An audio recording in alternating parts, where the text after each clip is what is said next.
Dans à peine 3 mois, le syndicat mixte d'élimination des déchets, plus connu sous le nom de Simevad, va mettre en production une nouvelle unité de compostage et de production de bois énergie. Un équipement qui aura pour objectif de traiter l'ensemble des déchets végétaux produits par les habitants du Simevad. Christophe Descamps nous en explique le principe. Alors c'est relativement simple, on a les déchets verts qui sont apportés par les services de notre exploitant. Donc pas de particuliers viennent sur le site. Les déchets sont arrivés par camion, donc des camions bennes, ils sont pesés en entrée du site. Au niveau de l'entrée, ensuite sont déchargés sur une dalle de réception, sont repris au chargeur par notre exploitant, qui les passe en broyage. Une fois broyés, on les met dans des biodômes de fermentation.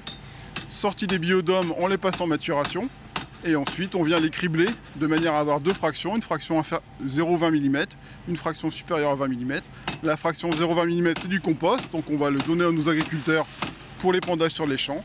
La fraction entre 20 et 100 mm, c'est du bois énergie qu'on envoie donc dans des chaufferies bois.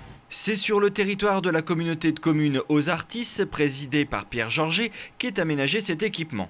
Une unité qui remplace celle de Saint-Lenoble, devenue obsolète.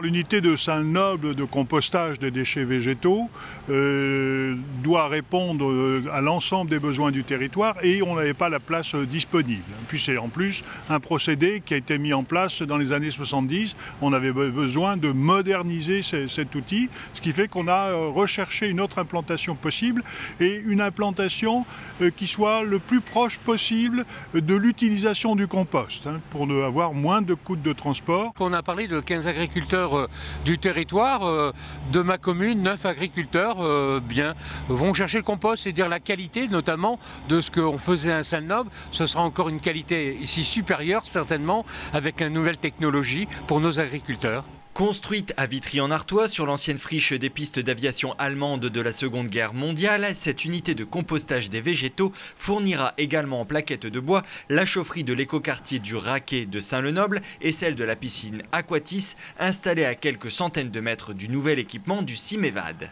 Ça faisait partie également des engagements lors de la construction de la piscine Aquatis, d'entrer complètement dans le développement durable, d'abord sur le retraitement de l'eau, également sur la végétation qui vient couvrir les murs de la piscine. Aujourd'hui, on aura la biénergie, à la fois le gaz et le bois. On chauffe déjà au bois, mais on chauffera avec un bois de proximité. Cette unité de compostage des végétaux a été volontairement sous-dimensionnée par rapport aux besoins actuels des 3 agglomérations qui composent le Simevad. En effet, le syndicat mixte continue de promouvoir le compostage auprès des particuliers pour faire en sorte que les tonnages de végétaux collectés en déchetterie baissent d'année en année.